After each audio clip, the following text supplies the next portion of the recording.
नमस्कार, प्रणाम, अभिनंदन। आप सभी लोगों का स्वागत है आपके इस अपने चैनल डॉक्टर उज्जवल बायोलॉजी क्लासेस में।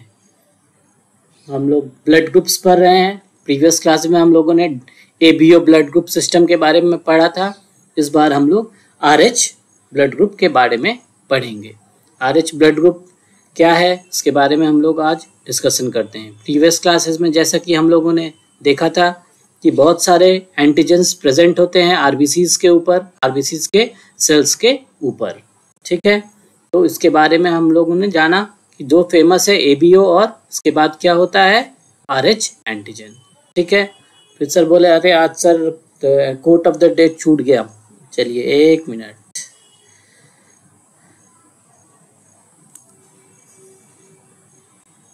If you hear a voice within your say, है ना, अगर आप अपने अंदर से आवाज सुन रहे हैं कि यू कैन नॉट पेंट, तो क्या आपको बोलना है? Then by all means paint.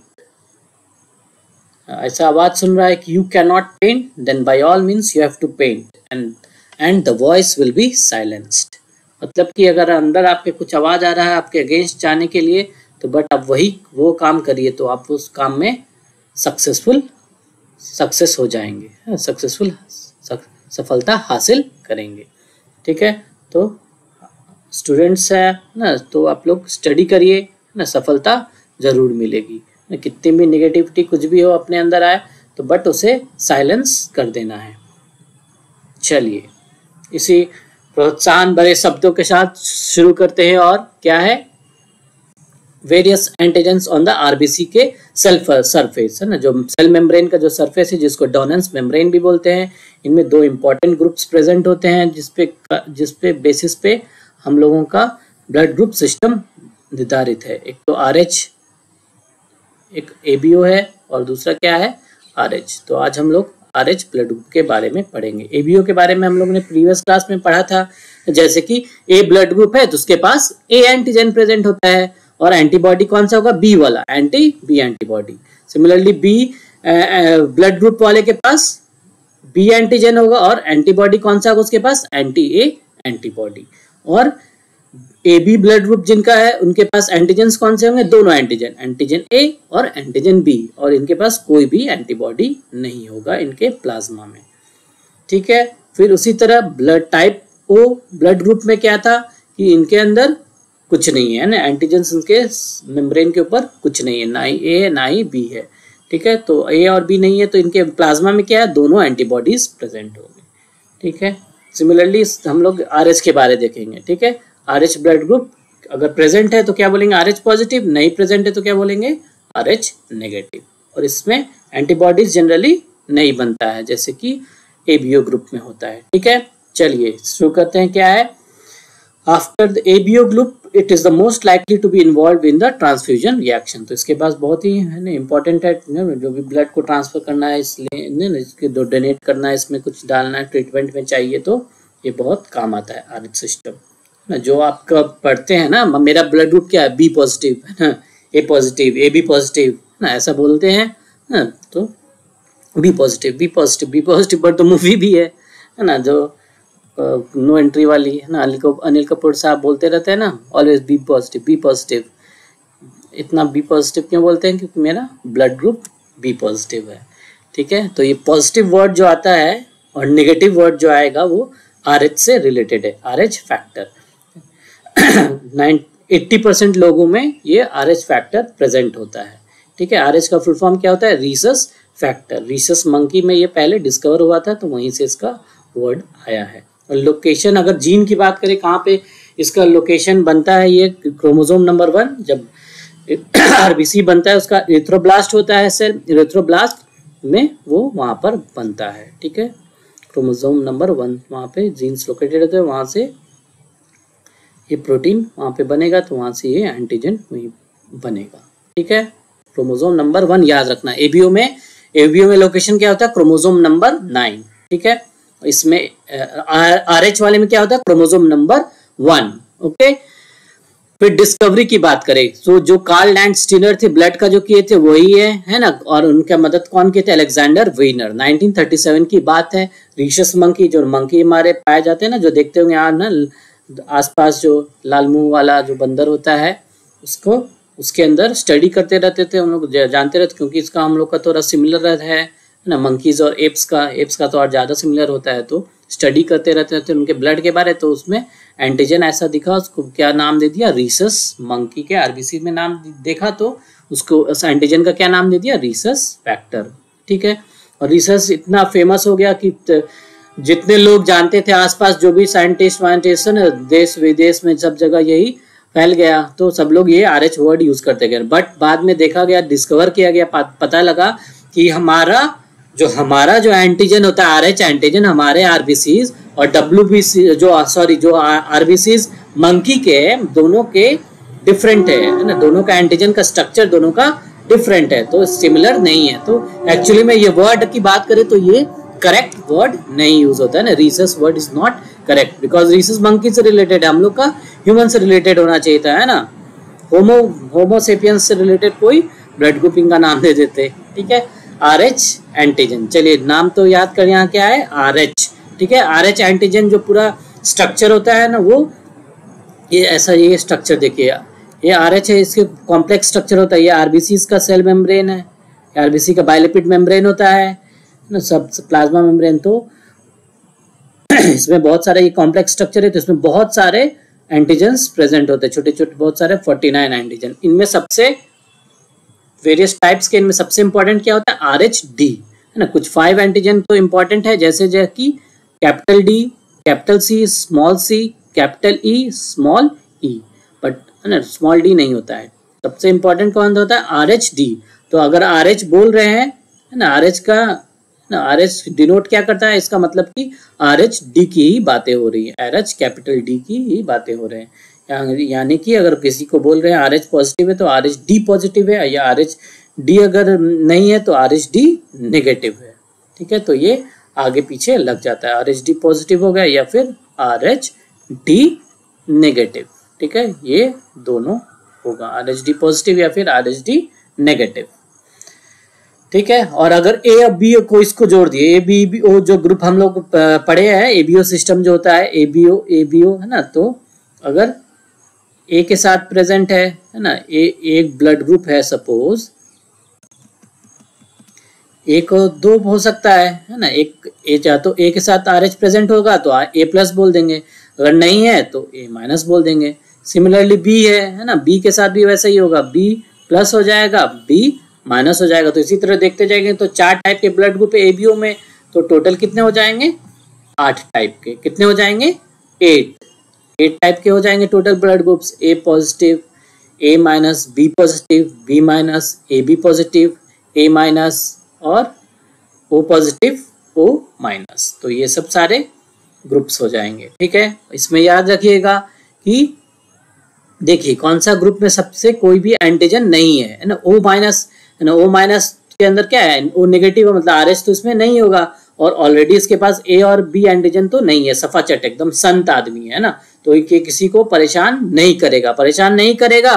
तो इसका क्या मतलब है, यानी कि ये किसी को भी हम लोग दे सकते हैं, डोनेट कर सकते हैं, तो ये यूनिवर्सल डोनर हो गया। ये किसी भी आदमी, कोई भी आदमी को हम लोग इसको दे सकते हैं। O-, अगर O+ और O नेगेटिव में हम लोगों ने कल पढ़ा ना, O यूनिवर्सल डोनर होता है, तो उसके अंदर भी बात करेंगे, तो अगर दोनों ग्रुप सिस्टम को ले लेंगे ABO और RH में, तो O- यूनिवर्सल डोनर होता है। सिमिलरली AB पढ़ा हम लोगों ने, AB यूनिवर्सल रेसिपिएंट होता है, तो या तो अब दोनों में कौन सा होगा, प्लस वाला की नेगेटिव वाला, तो इसमें कौन होगा, प्लस वाला रेसिपिएंट, AB पॉजिटिव वाला रेसिपिएंट वो यूनिवर्सल रेसिपिएंट होता है, किसी से भी रिसीव कर सकता है, क्योंकि अभी हम लोग इसके बारे में जानते हैं, पॉजिटिव और नेगेटिव का कंपैटिबिलिटी इन RH। ठीक है, तो नॉर्मली क्या होता है कि RH एंटीबॉडी नहीं बनते हैं ना, RH एंटीबॉडी प्लाज्मा में नहीं बनते हैं, जिस तरह ABO में एंटीबॉडीज बन रहे थे ना एंटीजन के खिलाफ, उसके विपरीत वाले,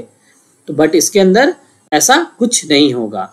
ये तभी बनता है जब कोई बाहरी एक्सपोजर हो गया ना, किसी भी कारणवश कोई बीमार हो गया, कुछ हो गया, अगर बाहर से हॉस्पिटल में कहीं ब्लड वगैरह उसको दिया जा रहा है, तो अगर RH नेगेटिव बंदे को RH पॉजिटिव बाहर से मिला तभी उसके अगेंस्ट RH एंटीबॉडी डेवलप होगा, अदरवाइज डेवलप नहीं होगा। या फिर प्रेगनेंसी में, प्रेग्नेंट में अगर बेबी में अगर आ गया RH पॉजिटिव तो मदर में इसके अगेंस्ट एंटीबॉडीज डेवलप हो सकता है।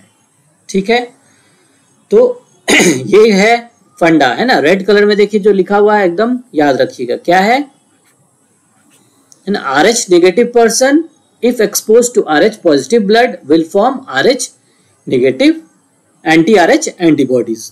तो अगर RH नेगेटिव वाले को RH पॉजिटिव का दे दोगे तो वो एंटी RH बना देगा, ठीक है। और बट पॉजिटिव वाले कुछ नहीं करेंगे, है ना। पॉजिटिव वाले को पॉजिटिव दे दोगे तो कुछ नहीं होगा, ठीक है। निगेटिव वाले को निगेटिव ही देना पड़ेगा। अगर ऐसा कर दिए, नेगेटिव वाले को पॉजिटिव ब्लड दे दिए तो एग्लूटिनेशन ऑफ आरबीसी हो जाएगा, उसके आरबीसी को अटैक करके आरबीसी का डेथ होने लगेगा, आरबीसी को डिस्ट्रॉय कर देगा। तो इसीलिए क्या याद रखना है कि हमेशा जो कि देखिए कोई भी अगर ब्लड है, ये सपोज आरबीसी है, इसके पास RH प्रेजेंट है, ठीक है, और एक के पास क्या है RH नहीं है, कुछ नहीं है, नो RH, तो ये नेगेटिव है। ये क्या है पॉजिटिव वाला है, ये क्या हो गया पॉजिटिव वाला है, और ये क्या हो गया RH नेगेटिव वाला है। तो RH पॉजिटिव वाला ये सीरम है, यहाँ पे ना बना दो सीरम, सॉरी प्लाज्मा है, ब्लड वेसल बना दो, ये क्या है ब्लड वेसल सपोज बना दो ना, ये है ना, ये ब्लड वेसल्स है सपोज, है ना, किसी एक पर्सन का, और ये किसी दूसरे पर्सन का ब्लड वेसल है, ठीक है। तो इसके अंदर RH प्रेजेंट है, RH अगर प्रेजेंट है तो इस खुद ये बंदा अपने प्लाज्मा में अगर कुछ RH एंटीबॉडी बना देगा तो ये खुद ही के सेल को डिस्ट्रॉय कर देगा ना। तो ये तो ऐसा नहीं करना है, तो इसीलिए RH पॉजिटिव वाले में तो एंटीबॉडी नहीं बनेगा, ठीक है। और निगेटिव वाला जो होता है वो उसके पास तो कुछ है ही नहीं, किसके अगेंस्ट बनाएगा, तो इसमें भी एंटीबॉडी नहीं होता है, तो एंटीबॉडीज इसमें बनता ही नहीं है जनरली, ठीक है। अगर बाहर से कोई आ गया है ना RH ब्लड वाला कुछ, तब इसमें दिक्कत नहीं RH पॉजिटिव में। बट अगर निगेटिव वाला में बाहर से आ गया RH है ना पॉजिटिव, ठीक है, निगेटिव वाला में बाहर से RH पॉजिटिव वाला आ गया तो इसके अगेंस्ट एंटीबॉडीज डेवलप करने लगता है, ठीक है। तो निगेटिव वाले को सिर्फ निगेटिव ब्लड ही देंगे, RH नेगेटिव जो है वो they can only receive RH negative blood, ठीक है। RH पॉजिटिव को कोई प्रॉब्लम नहीं है, RH पॉजिटिव मस्त बंदा है, ठीक है, वो दोनों RH पॉजिटिव और नेगेटिव दोनों से रिसीव कर सकता है, ठीक है। इसीलिए रिसीव दोनों कर सकता है, ठीक है। तो इसीलिए AB पॉजिटिव वाला दोनों से रिसीव कर सकता है, इसीलिए AB पॉजिटिव क्या हो गया यूनिवर्सल रिसिपिएंट होगा, इसीलिए AB पॉजिटिव क्या हो गया यूनिवर्सल रिसिपिएंट। यहाँ देखिए AB पॉजिटिव क्या हो गया यूनिवर्सल रिसिपिएंट, सबसे रिसीव कर सकता है। और डोनर तो हम लोग देखे इसके पास कोई भी एंटीजन नहीं है, तो ये O नेगेटिव सबसे यूनिवर्सल डोनर हो गया। तो ये आरबीसी का कॉम्पैटिबिलिटी टेबल है, इसको आप लोग ऑब्जर्व कर सकते हैं, ठीक है। आप लोग देखिएगा आराम से, ठीक है। इसी को याद रखना, यूनिवर्सल डोनर क्या है O नेगेटिव, यूनिवर्सल रिसिपिएंट क्या है AB पॉजिटिव, ठीक है। और नॉर्मली RH एंटीबॉडीज डेवलप नहीं होते हैं, अगर हो गया तो बहुत प्रॉब्लम क्रिएट करता है। एक बहुत ही प्रॉब्लम फेमस है जो कि आपको एग्जाम में बहुत आता है, वो क्या है इरिथ्रोब्लास्टोसिस फिटालिस। क्या बोलते हैं इरिथ्रोब्लास्टोसिस फिटालिस, इरिथ्रोब्लास्टोसिस फिटालिस, या फिर इसका दूसरा नाम क्या है haemolytic disease of the fetus and newborn, haemolytic disease of the fetus and newborn, HDFN भी शॉर्ट में बोला जाता है। हीमोलाइटिक डिजीज हो जाता है, हीमोलाइटिक मतलब कि हीमो ब्लड से रिलेटेड कुछ लाइसिस हो रहा है ना, आरबीसी का इसमें लाइसिस होगा, है ना, ब्रेकडाउन है ना, डैमेज होने लगता है। और दूसरा वर्ड, अगर वर्ड की बात की जाए, वर्ड का ओरिजिन की बात की जाए, वर्ड का क्या ब्रेकडाउन है, वर्ड का क्या मतलब है इरिथ्रोब्लास्टोसिस, इरिथ्रोब्लास्टोसिस वर्ड किससे डिराइव्ड है इरिथ्रोब्लास्ट से, है ना। इरिथ्रोब्लास्ट क्या है प्रिकर्सर होता है आरबीसी का, आरबीसी जिससे बनता है, ठीक है, उससे बनने वाला इसका पूर्वज होता है इरिथ्रोब्लास्ट, यानी कि वो एक तरह से पूर्ण रूप से नहीं बना है, तो वो एक इमैच्योर आरबीसी होता है। क्या होता है इमैच्योर आरबीसी, इमैच्योर आरबीसी होता है इरिथ्रोब्लास्ट।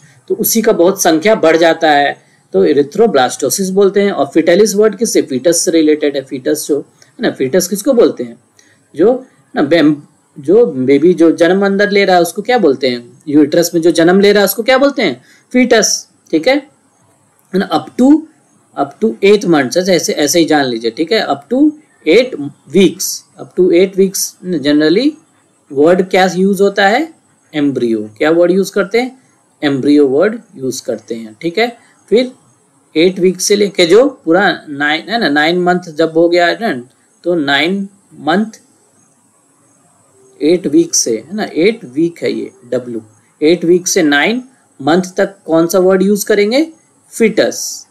ठीक है ना, और फिर तो जन्म जब ले ही लिया तो उसको क्या बोलते हैं, न्यूबॉर्न बोलते हैं ना, या फिर बेबी जो बोलेंगे कॉमन लैंग्वेज में ना। जो जन्म ले लिया, डिलीवरी हो गया तो क्या बोलेंगे, बेबी या फिर न्यूबॉर्न। ठीक है, तो ये हो गया। यानी कि अगर बच्चे को अंदर भी प्रॉब्लम आएगा, फीटस में भी, और न्यूबॉर्न जब जन्म ले लेगा डिलीवरी के बाद भी प्रॉब्लम आएगा। ठीक है, तो इसके पहले इसका कुछ कंपैटिबिलिटी जान लीजिए। देखिए ये क्या होता है, आरएचडी है ना, आरएचडी मतलब कि आरएच है ना, आरएच बोलिए या फिर आरएचडी बोलिए, दोनों एक ही चीज है। ठीक है, क्योंकि सबसे इंपॉर्टेंट एंटीजन कौन सा है, डी वाला होता है। तो आरएचडी इनकॉम्पैटिबिलिटी से होता है। तो ये इनकॉम्पैटिबिलिटी मतलब क्या, मेल जोल तालमेल नहीं बैठना है। तो ये तालमेल नहीं बैठना कैसे होता है देखेंगे। ठीक है, तालमेल का याद रखना है, जैसे कि कोई भी अगर प्रॉब्लम कब आएगा, हमने क्या पढ़ा है, अगर कोई भी नेगेटिव बंदा है या इसमें क्या होगा, बंदी होगी, फीमेल है ना, ये फीमेल होगी है ना, फीमेल अगर है, फीमेल के अंदर अगर पॉजिटिव बेबी है ना, पॉजिटिव फीटस बनने लगेगा तब प्रॉब्लम क्रिएट होता है। ठीक है, तो पॉजिटिव फीटस कैसे बनने के चांसेस है ना, फादर और मदर जब चांसेस क्या होता है बेबी प्रोडक्शन का, आरएच पॉजिटिव का कितना फैक्टर है चांस होने का, वो जान लीजिए ना। डी क्या डोनेट कर रहा है ना, स्मॉल डी है ना, डी आरएच डी वाला जो है उसको डिनोट कर रहा है। जैसे कि अगर फादर आरएच पॉजिटिव है, ये क्या है, आरएच पॉजिटिव फादर है, तो उसको कैपिटल डी और डी दोनों डिनोट किया जाता है। जीनोटाइप जेनेटिक्स में पढ़िएगा ये है ना। या फिर अगर कैपिटल डी स्मॉल डी है, एक डोमिनेंट ट्रेट है और एक डोमिनेंट है और फिर एक दूसरा रिसेसिव जीन है, तो दोनों में ये भी आरएच पॉजिटिव हो जाएगा। तो ये आरएच पॉजिटिव हो गया। और मदर क्या है, आरएच निगेटिव। तो यानी कि आरएच पॉजिटिव फादर और आरएच निगेटिव मदर में अगर शादी होगा है ना, तो अगर मैरिज होगा तो बेबी प्रोड्यूस होने का कितना % चांस है, अगर जीनोटाइप फादर का डी और डी है तो 100% प्रोबेबिलिटी है। बट अगर फादर का जीन अगर डी होगा, एक डोमिनेंट वाला होगा, एक रिसेसिव है ना, एक ताकतवर जीन होगा, एक कमजोर जीन होगा, और मदर का दोनों तो कमजोर ही होगा ना, आरएच नेगेटिव दोनों कमजोर, तो 50% प्रोबेबिलिटी होता है आरएच पॉजिटिव चाइल्ड का। तो यानी कि ये बात हो रहा है ना, आरएच क्यों बात हो रहा है, क्योंकि पॉजिटिव की बात हो रही है ना। अगर पॉजिटिव फीटस पैदा हो गया तब प्रॉब्लम आएगा किसमें, निगेटिव फीमेल मदर में है ना, फीमेल जो भी मदर है उसमें अगर प्रॉब्लम आएगा। ठीक है, मदर में अगर फीटस पॉजिटिव वाला हो गया तो ये प्रॉब्लम तब देखा गया है। ठीक है, क्या होता है जय देखिए है ना, पॉजिटिव फीमेल से नेगेटिव मदर जब बेबी प्रोड्यूस हुआ तो इसके अंदर क्या होगा, जब बेबी प्रोड्यूस होगा तो ये आरएच निगेटिव वुमेन है, तो इसके अंदर क्या है, आरएच पॉजिटिव फीटस क्या है, पॉजिटिव, और मदर क्या है, निगेटिव है ना, मदर निगेटिव है और फीटस पॉजिटिव है। ठीक है, तो इसमें प्रॉब्लम क्रिएट हो जाएगा। कब क्रिएट होगा, जब ये दोनों ब्लड एक दूसरे के कांटेक्ट में आएंगे। तो जनरली तो बेबी तो ना कांटेक्ट में नहीं रहता है, जो भी प्लेसेंटा जो होता है अटैचमेंट, जो टेम्पररी अटैचमेंट होता है जिससे कि बेबी को न्यूट्रिशन मिलता है, ऑक्सीजन मिलता है ना, न्यूट्रिएंट ग्लूकोज वगैरह सब जो बेबी को मिलता है, और बेबी जो कार्बन डाइऑक्साइड वेस्ट मटेरियल जो रिलीज करता है मदर के थ्रू जो जाता है, तो वो टेम्पररी जो ऑर्गन होता है उसको क्या बोलते हैं, प्लेसेंटा।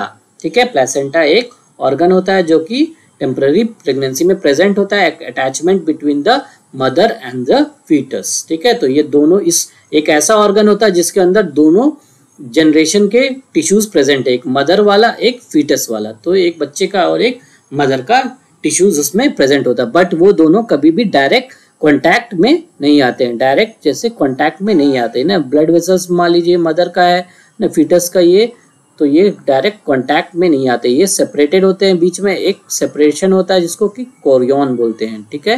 कोरियन से सेपरेटेड होता है, ये पार्ट ऑफ प्लेसेंटा है। रिप्रोडक्टिव सिस्टम में इसका डिटेल में आप लोग पढ़िएगा अबाउट प्लेसेंटा, ठीक है। तो प्लेसेंटा एक बैरियर होता है, barrier between the fetus and the mother, एक टेम्पररी ऑर्गन, ठीक है।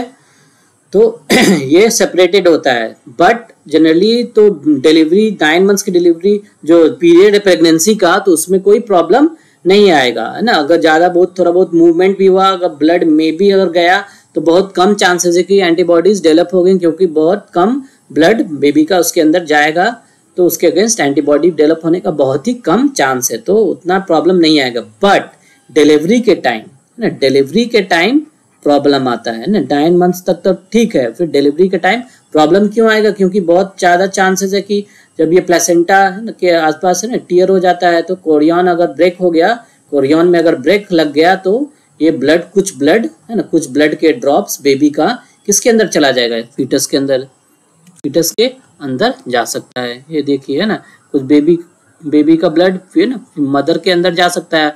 बस मदर के ब्लड के अंदर चला गया है ना, ब्लड वेसल में ब्लड में चला गया, तो बस उसके बाद वो एंटीबॉडी डेवलप करने लगा। बट बेबी का डिलीवरी तो हो गया है ना, उसके अगेंस्ट एंटीबॉडी उस पहला डिलीवरी में कोई प्रॉब्लम नहीं आएगा, फर्स्ट डिलीवरी में कोई प्रॉब्लम नहीं आएगा बेबी को। बट बॉडी के अंदर क्या आ गया? RH पॉजिटिव, एक RH नेगेटिव मदर थी, उसके अंदर RH पॉजिटिव घुस आया, RH पॉजिटिव आया, तो उसके अगेंस्ट क्या डेवलप होने लगेगा? Anti RH antibody, anti RH antibodies. Anti RH antibodies किस में बनने लगा? मदर में बनने लगा। एंटी RH एंटीबॉडीज खूब सारा रेडी है ना, हथियार समझो एक तैयार सेना तैनात कर दिया कि एंटी RH एंटीबॉडीज अगर अगले बार पॉजिटिव अगर फिर आया, तो ये एंटीबॉडीज उस पर अटैक कर देगा। तो नेक्स्ट टाइम अगर है ना, नेक्स्ट टाइम अगर प्रेगनेंसी हुआ है ना, और उसमें पॉजिटिव चाइल्ड फिर से आने का चांस हुआ, अगर हुआ तब है ना, बहुत प्रोबेबिलिटी तो हमने देखा ही चांसेस है ना, कम 50% है, चांस हो भी सकता है, नहीं भी हो सकता है ना, थर्ड में भी, फोर्थ में भी, प्रेगनेंसी में भी हो सकता है ना, या फिर नहीं हुआ, या फिर नहीं भी हो सकता है ना। तो अगर प्रेगनेंसी फिर सेकंड टाइम हुआ और बेबी अगर RH पॉजिटिव है, नेक्स्ट टाइम भी RH पॉजिटिव है, तो इसके अंदर जो एंटी RH एंटीबॉडीज जो डेवलप है, एंटी RH एंटीबॉडीज सब बेबी को RBCs को डैमेज कर देंगे और फिर उसको बेबी को नुकसान पहुंचाएंगे। तो उसी डिजीज को क्या बोलते हैं? इरिथ्रोब्लास्टोसिस फेटालिस, या फिर hemolytic disease of the newborn और फीटस। तो उसके बेबी के RBCs को हिमोलाइसिस करेंगे, यानी कि RBC का डैमेज कर देंगे। तो ये होता है एरिथ्रोब्लास्टोसिस फेटालिस। तो इसमें सेकंड प्रेगनेंसी में प्रॉब्लम आती है, ठीक है। और एक और चीज है, अगर फर्स्ट डिलीवरी हो गया और सेकंड डिलीवरी के बीच 3 ईयर है ना, 3 साल का गैप है जनरली, तो ये एंटीबॉडीज धीरे धीरे डिक्लाइन करने लगते हैं नंबर में, एंटी RH एंटीबॉडीज डिक्लाइन करने लगेंगे, तो फिर उसके बाद प्रॉब्लम बहुत कम देखा गया है, ठीक है। अगर RH पॉजिटिव डेवलप हो रहा है 3 साल के बाद, तब एंटीबॉडीज की संख्या, एंटी RH एंटीबॉडीज की संख्या कम हो जाती है, तब उस समय ये वाला डिसऑर्डर देखने को नहीं मिलेगा। बट अगर तुरंत हो गया प्रेगनेंसी, RH पॉजिटिव आ गया, तब ये डिसऑर्डर देखने को मिलेगा, ठीक है। तो बेसिक फंडा क्या है देख लीजिए। फर्स्ट प्रेगनेंसी हुआ, ठीक है, फर्स्ट प्रेगनेंसी है, तो उसमें क्या हो रहा है? फर्स्ट प्रेगनेंसी में RH पॉजिटिव, RH पॉजिटिव क्या है? फीटस, RH पॉजिटिव फीटस, इसके पास क्या है? RH एंटीजन प्रेजेंट है, तो ये क्या हो गया? RH positive fetus. और मदर क्या है? Mother is RH negative, mother क्या है? RH negative. बेबी क्या है? RH पॉजिटिव, ठीक है, RH पॉजिटिव है, ठीक है। तो ये मदर इसके अगेंस्ट क्या बनाने लगेगा? Anti RH antibodies. डिलीवरी हो गया है ना, डिलीवरी नॉर्मल हो गया, कोई दिक्कत नहीं है, first delivery will be normal. फिर उसके बाद सेकंड में, अगर सेकंड प्रेगनेंसी में अगर फिर सेकंड वाला भी RH पॉजिटिव फीटस आया, अगर RH पॉजिटिव फीटस आया, तो ये वाले जो एंटीबॉडीज जो बने हैं, ये इसको अटैक करने लगेंगे, और फिर वो मतलब किसको? बेबी के थ्रू जाकर है ना, क्यों चले जाते हैं? बोलेगे अरे सर में तो अंदर तो टूटा ही नहीं बैरियर, है ना, कोरियन जो बैरियर, प्लेसेंटा बैरियर टूटा ही नहीं, क्योंकि ये जो एंटी आरएच एंटीबॉडी होते हैं क्या होते हैं, बहुत ही छोटे होते हैं, IgG टाइप के होते हैं, इम्यूनोग्लोबिन जी, है ना, इम्यूनोग्लोबिन जी टाइप के होते हैं। तो ये बहुत ही स्मॉल होते हैं, स्मॉलेस्ट इन साइज, सबसे स्मॉल होते हैं, जो कि प्लेसेंटा को क्रॉस कर सकते हैं। दे कैन क्रॉस प्लेसेंटा, तो प्लेसेंटा को ये क्रॉस कर जाते हैं, क्रॉस करके फिर वो बेबी के आरबीसीज को डैमेज कर देंगे। तो ये होता है एरिथ्रोब्लास्टोसिस फेटालिस में। ठीक है, एक और डायग्रामेटिक रिप्रेजेंटेशन है, देख लीजिए, है ना, ये जो आप स्ट्रक्चर देख रहे हैं, इधर वाला ये क्या है, अम्बिलिकल आर्टरी और अम्बिलिकल वेन है, बेबी का है, और ये इधर वाला ना मदर का है, ये वाला मैटरनल साइड का दिया हुआ है। तो ये ऐसा ब्लड है, बट ब्लड ये वाला मदर का है, और ये वाला ब्लड वेसल्स किसका है, बेबी का है ना, ये वाला बेबी का है, और ये वाला सब किसका है, मदर का है। तो ये सेपरेटेड है ना, they are separated by chorion, है ना, कोरियन एम्ब्रियोनिक कोरियन, है ना, कोरियोनिक मेम्ब्रेन से वो सेपरेटेड रहता है कोरियन से। ठीक है, तो कोरियन से बचा रहेगा तो बहुत अच्छी बात है, बट अगर फर्स्ट एक्सपोजर बर्थ के समय, डिलीवरी के समय अगर डैमेज हो जाएगा तो फिर खतरा आ जाएगा, जो हम लोगों ने देखा है। ठीक है, आरबीसीज के एंटी जो मैटरनल एंटीबॉडी जो बन गया है ना, वो एंटीबॉडी डेवलप होने लगेगा, फिर सेकंड एक्सपोजर होगा, सेकंड प्रेगनेंसी जब होगा तब फिर यही एंटीबॉडीज क्रॉस कर जाएंगे, है ना, प्लेसेंटा बैरियर को देखिए एंटीबॉडीज दिख रहे हैं, छोटे छोटे क्रॉस कर रहे हैं, क्रॉस करके फिर वो सेकंड वाले RH पॉजिटिव बेबी के आरबीसीज को डैमेज पहुंचाएंगे। ठीक है, इसमें सिम्टम्स और साइंस क्या दिखता है फीटस में, फीटस में लीवर इनलार्ज हो जाएगा ना, स्प्लीन, हार्ट, है ना, फ्लूइड बिल्डअप हो जाएगा फीटस के एब्डोमेन में, है ना, तो ये सब अल्ट्रासाउंड से देखने को मिलता है। फिर न्यूबॉर्न में क्या जन्म ले लेगा तब अच्छे से हम लोग को जो दिख रहा है वो क्या है ना, एनीमिया हो जाएगा। क्यों? क्योंकि बेबी का आरबीसीज का डिस्ट्रक्शन हो रहा है, तो they will be reduced oxygen carrying capacity, तो आरबीसीज का संख्या घट जाएगा, तो इसीलिए पेल स्किन हो जाएगा, और वो इसको क्या बोलेंगे, आरबीसीज का लॉस हो जाएगा तो अनीमिया हो जाएगा। ठीक है, और जॉन्डिस हो जाएगा, है ना, आरबीसीज का डिस्ट्रक्शन होता है, तो हमने पढ़ा है कि डिस्ट्रक्शन होता है तो क्या, नहीं अगर पढ़ा है तो जान लीजिए कि आरबीसीज का जब डिस्ट्रक्शन होता है तो बिलिरुबिन और बिलिवर्डिन दो पिगमेंट होते हैं वो प्रोड्यूस होते हैं। बिलिरुबिन और बिलिवर्डिन के प्रोड्यूस होने से बॉडी के अंदर क्या हो जाएगा, येलो कलर का सब जगह येलोइश कलर का ये पिगमेंट होता है, येलोइश ग्रीनिश, है ना, तो येलो कलर पूरे बॉडी में दिखने लगेगा, तो उसको क्या बोलते हैं, जॉन्डिस, है ना, तो सब जगह स्किन में, स्क्लेरा में, म्यूकस में सब येलो कलर को, उसको क्या बोलते हैं, जॉन्डिस।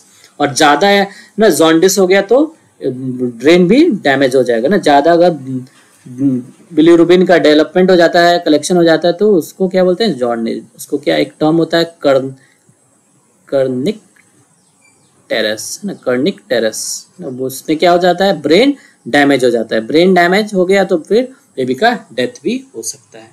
ठीक है, इसके अलावा क्या होगा ना, आरबीसीज डैमेज हो रहे हैं तो लिवर एक्टिवेट हो जाएगा, तो और स्प्लीन भी एक्टिवेट हो जाएगा ना, स्प्लीन आरबीसीज का ग्रेवयार्ड है, जो डैमेज आरबीसीज सबको मार रहा है ना, फिर पूरे बॉडी भी ट्राई करेगा बहुत, है ना, आरबीसीज को बनाने में, है ना, आरबीसीज को बनाने का कोशिश करेगा, सांस लेने में तकलीफ होगा, तो उसको क्या बोलेंगे, डिस्पनिया, ऑक्सीजन की कमी हो रही है ना, तो body will try to make more and more RBCs, ताकि ज्यादा ऑक्सीजन बॉडी बेबी चाहेगा प्रोड्यूस करने का, तो आरबीसीज बहुत सारा बनते जाएगा, जल्दी जल्दी बनाने के चक्कर में इमेच्योर आरबीसीज बनेगा, तो इमेच्योर आरबीसीज को क्या बोलते हैं, इरिथ्रोब्लास्ट, तो इरिथ्रोब्लास्टोसिस फेटालिस हो जाएगा। इस तरह इसका ये टर्म आया, बहुत ज्यादा increase in number of erythroblast होने जाएगा इमेच्योर, बट वो सब बॉडी बेबी को ज्यादा अच्छे से ठीक नहीं हो पाएगा ना, बेबी को बहुत प्रॉब्लम होगा। ठीक, नेक्स्ट में इसका ट्रीटमेंट क्या है ना, इसका प्रिवेंशन जनरली क्या होता है ना, बेबी को बचाना तो बहुत मुश्किल है ना, ट्रीटमेंट से अगर बचाए तो बहुत अच्छा है, बट प्रॉब्लम क्या है, इसका मेडिकेशन दे के इसको प्रिवेंशन किया जाता है, इसको बचाया जाता है। कौन सा होता है ना, रोगम, याद रखिए क्या बोलते हैं, रोगम, ROG, है ना, ये मेडिसिन का नाम है ना, इंजेक्शन दिया जाता है ना, या फिर दूसरा क्या नाम है, माइक्रोगम, है ना, MIC रोगम, और एक है रोगम ना, तो ये इसका काम ये जनरली तो थर्ड ट्राइमेस्टर होता है ना, थर्ड ट्राइमेस्टर के अर्ली पीरियड में दिया जाता है, ताकि ये प्रिवेंट हो सके। क्या इसका फंक्शन क्या होता है, ये they will bind to fetal RH positive RBC, जो फीटस के अंदर, जो बेबी है ना, बेबी फीटस के अंदर जो आ गया है ना, ये फीटस के अंदर जो आरबीसीज आ गया है ना RH पॉजिटिव वाला, तो उनको ये कैप्चर कर लेता है। ठीक है, तो कैप्चर कर लेगा तो वो आरबीसीज, फीटल आरबीसीज जो मदर के अंदर आया, जो पहला जो बेबी तो हो गया डिलीवरी है ना, उसके बाद ये जो फीटस के अंदर ये जो आरबीसी आया होगा, ये क्या होगा, फीटल आरबीसी है ना, फीटल आरबीसी।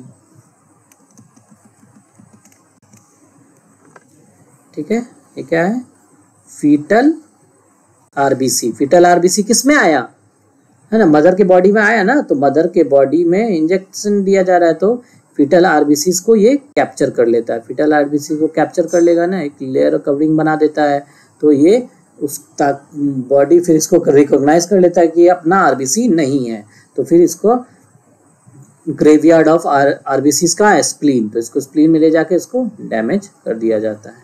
ठीक है, तो ये स्प्लीन में फिर चला जाता है, तो ये इस तरह बच जाता है। सेकेंड डिलीवरी में फिर प्रॉब्लम क्रिएट नहीं होगा, तो बॉडी anti-RH एंटीबॉडी नहीं बनाएगा, तो thus दिस प्रेग्नेंट वुमेन को बचा लेगा किसमें, it will prevent the pregnant women from making RH positive antibodies. ठीक है, तो ये अबाउट RH ब्लड ग्रुप। ठीक है, एनसीईआरटी से देख लीजिए क्या है। एक और है ना, एंटीजन ABO के अलावा है ना, ABO ग्रुप के अलावा क्या है, RH एंटीजन है, जो कि similar to present in RH monkey, similar है बट सेम नहीं है। ठीक है, observed on the surface of RBC of majority about 80%, 80% में देखा जाता है। सच इंडिविजुअल्स को क्या बोलते हैं, अगर प्रेजेंट है तो RH पॉजिटिव, और अगर एब्सेंट है तो RH नेगेटिव। ठीक है, अगर एक और इम्पॉर्टेंट चीज, अगर RH पॉजिटिव है ना, अगर RH पॉजिटिव, देखिए ये याद करिए, ये अगर RH positive person is expose to RH positive blood है ना, RH निगेटिव पर्सन अगर RH पॉजिटिव से हो गया तो उसके अगेंस्ट एंटीबॉडी बन जाती है, anti-RH एंटीबॉडीज। ठीक है, तो ये आप लोगों को याद रखना है। ठीक है, और फिर उसके बाद क्या है, देयरफॉर RH ग्रुप को बढ़िया से मैच करना होता है। क्यों, क्योंकि RH निगेटिव वाला को अगर RH पॉजिटिव दोगे तो फिर उसके अगेंस्ट एंटीबॉडीज बना के उसको मार देगा, है ना, RH पॉजिटिव वाले को मार देगा, तो याद रखना है। ठीक है, फिर स्पेशल केस ऑफ मिसमैचिंग क्या है, क्या absorb between RH negative blood of a pregnant mother और RH positive blood of fetus. तो ये हम लोगों ने देखा, RH पॉजिटिव फीटस का हो गया, और RH निगेटिव किसका, ऑफ प्रेग्नेंट मदर। ठीक है, इसमें क्या होता है, RH antigens of the fetus do not get exposed to RH negative mother in the first pregnancy। First pregnancy में तो बच जाता है, as both of the birds are well separated by the placenta। देखा, ठीक है। फिर however during the delivery of the first child there is possibility, है ना, possibility of exposure of the maternal blood to the small amounts of RH positive blood। ठीक है, अगर exposure हो गया, RH पॉजिटिव ब्लड का एक्सपोजर हो गया, तब तो भाई anti-RH एंटीबॉडीज बना देगा, अगर एक्सपोजर नहीं होगा तब नहीं बनाएगा। ठीक है, तो RH पॉजिटिव एक्सपोजर हो गया तो mother will start preparing antibodies, है ना, डिलीवरी हो चुका है, उसके बाद उसके बॉडी में एंटीबॉडीज डेवलप हो रहे हैं।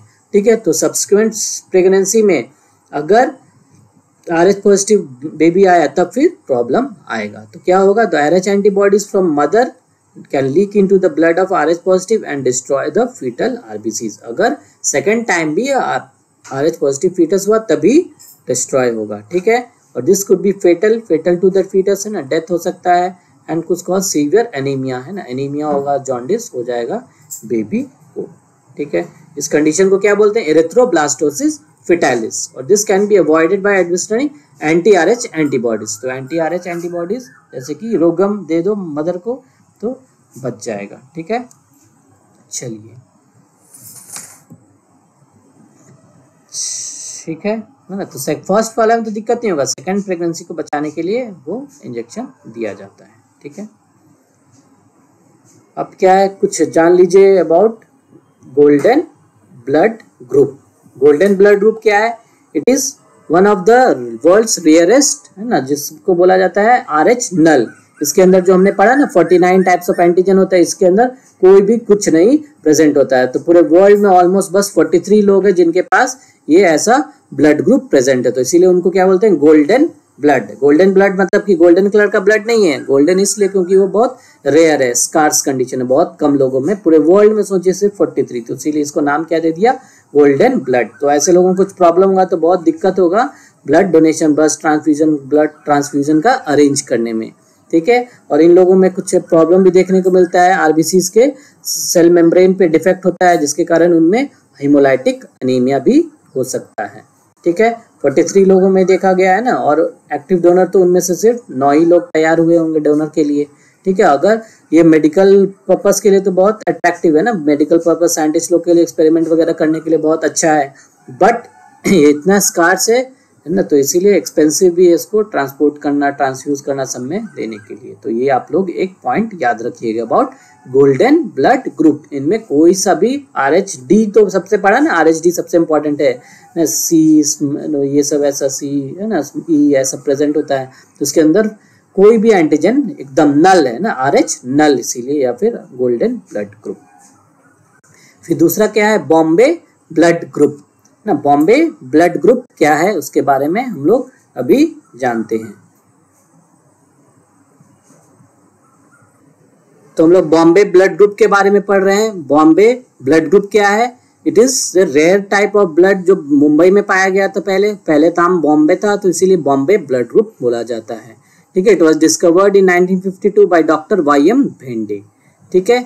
इसका mostly India, Bangladesh, Pakistan, middle east region ऐसे लोगों में यहाँ पे ज़्यादा पाया गया है। इनमें क्या होता है कि जो एच एंटीजन एक सब्सटेंस होता है जो कि ओ एंटीजन पे जनरली प्रेजेंट होता है। वो जो एंटीजन होता है जो हमने पढ़ा है ना कि इसमें कोई भी एंटीजन प्रेजेंट नहीं होता है, बट एक्चुअली में वहाँ पे एक एंटीजन होता है जिसको बोलते हैं एच एंटीजन, तो इनमें वो भी एब्सेंट होता है, कुछ नहीं रहता, एकदम सफाचट। तो इसको एच स्मॉल एच से भी डिनोट किया जाता है, ठीक है। तो ऐसे इंडिविजुअल्स में क्या होते हैं, ऐसे इंडिविजुअल्स में they do not produce H substance, ये आप लोग बस याद रखिएगा, ठीक है। तो एच नहीं है तो एच से ए और बी बनता है, तो उनमें ए और बी भी एब्सेंट होता है, ठीक है।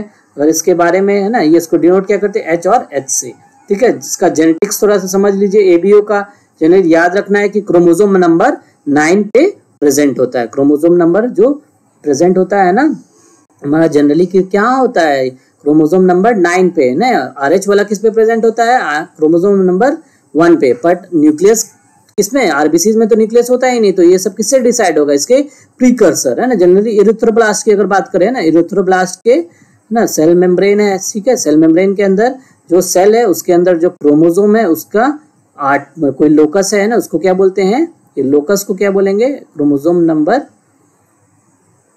9 है ना। क्रोमोसोम नंबर 9 पे जो लोकस है वो क्या है, ABO लोकस, इसमें कुछ डेवलपमेंट होता है, ठीक है। जैसे जी जान लीजिए क्या होता है, ठीक है, प्रोइरिथ्रोब्लास्ट है ना, प्रोइरिथ्रोब्लास्ट या फिर इरिथ्रोब्लास्ट है, ठीक है। सपोज प्रिकर्सर है कोई भी है ना, प्रिकर्सर सेल है, ठीक है, ये सपोज इरिथ्रोब्लास्ट है, this is an erythroblast. RBC precursor है, बोन मैरो में ये बन रहा है, तो इसके अंदर इसके सरफेस पे क्या प्रेजेंट है, इसके सरफेस पे कोई ग्लाइकोप्रोटीन प्रेजेंट है ना, कोई एक एंटीजन प्रेजेंट है, ऐसा ये स्ट्रक्चर है, ठीक है। इसके अंदर ये न्यूक्लियस है और फिर इसके अंदर क्या क्रोमोसोम है, क्रोमोसोम नंबर कौन सा, 9, क्रोमोसोम नंबर 9 है ना, यहाँ पे देखिए क्रोमोसोम नंबर 9। तो क्रोमोसोम नंबर 9 पे कुछ चीज होगा जो कि एक एंजाइम सिक्रीट करता है। ये क्या, कौन सा एंजाइम सिक्रीट करेगा, it will secrete an enzyme which is called as fucose transferase. क्या एंजाइम सिक्रीट करता है, फ्यूकोज ट्रांसफेरेज। फ्यूकोज ट्रांसफेरेज क्या ट्रांसफर करेगा, नाम में ट्रांसफेरेज है, तो ये फ्यूकोज एक ग्लूकोज होता है, तो ये सपोज ये एक फ्यूकोज यहाँ पे ट्रांसफर कर देगा, ये क्या है, फ्यूकोज, ठीक है, एफ से फ्यूकोज डिनोट कर दिए। तो ये पूरे स्ट्रक्चर को क्या बोल देते हैं, पूरे स्ट्रक्चर को बोला जाएगा एच सब्सटेंस, ठीक है, एच सब्सटेंस या फिर एच एंटीजन। तो यही है वो एच एंटीजन। तो ओ ब्लड ग्रुप पाने में सिर्फ एच एंटीजन प्रेजेंट है। तो फिर आरबीसी बना ब्लड के वेसल में आ जाइए, ठीक है। तो इसके ऊपर सपोज ये क्या है, ओ ब्लड ग्रुप है ना, ओ ब्लड ग्रुप है, ये ओ ब्लड ग्रुप है। तो इसके अंदर हम लोग जनरली क्या पढ़े हैं कि सफाचट है, कुछ नहीं प्रेजेंट होता, बट इसके ऊपर एक एंटीजन प्रेजेंट होता है जिसको क्या नाम है, एच वर्ड से मैं डिनोट कर रहा हूँ एंटीजन, तो इसके ऊपर क्या प्रेजेंट है, एच एंटीजन। ठीक है, यही एच एंटीजन मॉडिफाई हो सकता है, ए भी बना सकता है और बी भी बना सकता है, इसमें अगर कुछ चेंजेस आ गए। ठीक है, अगर चेंजेस क्या आ जाते हैं, ए ब्लड ग्रुप जैसे कि इसके अंदर ये जो क्रोमोसोम है ये सिक्रीट क्या करेगा, एक अलग एंजाइम जिसको बोलते हैं N acetyl galactosamine transferase, NAGA transferase, N acetyl NAGA transferase transfer करेगा। तो इसके में जो एच ये वाला तो सेम वैसा ही बनेगा, फ्यूकोज बना हुआ है, जैसे कि ये कोई भी ओलिगोसैकेराइड या जो भी ग्लाइकोप्रोटीन स्ट्रक्चर है इस पे फ्यूकोज अटैच्ड है ना, ये एफ से मैं डिनोट कर रहा हूँ, एफ से फ्यूकोज अटैच्ड है और इसको क्या है, एच एंटीजन है ये, तो ये एच एंटीजन तो प्रेजेंट है ही, तो इसके में एक और अटैच हो जाएगा, क्या हो जाएगा attach, one more attachment of Naga, है ना, नागा इसमें अटैच हो जाएगा, एन एसिटाइल गैलेक्टोसामाइन, तो ये क्या बन जाएगा, ए ब्लड ग्रुप। ठीक है, यानी कि एच एंटीजन में क्या जुड़ गया, एच एंटीजन में नागा जुड़ गया, तो क्या बन गया ये आर, है ना, ए, तो ए वाला जो हम लोग बनाते हैं ना, ए जो ए इसमें डिनोटेड है ए से, तो ये क्या है, इसमें H antigen plus Naga present है। सिमिलरली इसमें क्या होता है, बी वाला में क्या अटैच होगा, है ना, सेम इसी तरह का स्ट्रक्चर होगा, फंक्शन होगा, और इसमें क्या हो जाएगा, बी ब्लड ग्रुप में, बी ब्लड ग्रुप के अंदर क्या होगा, जो एच एंटीजन होता है, एच एंटीजन किससे अटैच हो जाता है, एक और गैलेक्टोज से, प्लस क्या हो जाएगा इसमें गैलेक्टोज, है ना, सेम सिमिलरली इसमें भी एच एंटीजन बनेगा, बट इसमें नागा के बदले क्या ऐड हो जाएगा, गैलेक्टोज। तो इसके अंदर जो आरबीसी जो हम लोग बनाते हैं जिसमें कि बी एंटीजन अटैच है, तो बी एंटीजन में क्या है, एच एंटीजन प्लस गैलेक्टोज। ठीक है, ये B antigen. Similarly A B में क्या होगा, दोनों वाले होगा, ए एंटीजन और बी एंटीजन प्रेजेंट होगा। ठीक है, तो ये आप लोगों को याद रखना है, ये जैसे कि एक केमिकल डायग्राम वाला बना हुआ केमिस्ट्री का। ठीक है, इसमें क्या है, एन एसिटाइल, देखिए गैलेक्टोसामाइन किसमें होगा, नागा, है ना, ए वाले में। जनरली जो फ्यूकोज वाला जो मैंने बताया क्या है, ओ, ये ओ ब्लड ग्रुप है, ओ ब्लड ग्रुप में क्या प्रेजेंट होता है, फ्यूकोज। अगर ये बेसिक ग्लाइकोप्रोटीन कोई स्ट्रक्चर है, this is the basic glycoprotein structure, उससे अगर फ्यूकोज अटैच हो गया तो इसको क्या बोलेंगे, this both will be called H antigen. ये क्या कहलाएगा, एच एंटीजन। अगर इस एच एंटीजन से नागा जुड़ गया तो उसको क्या बोलेंगे, ए एंटीजन।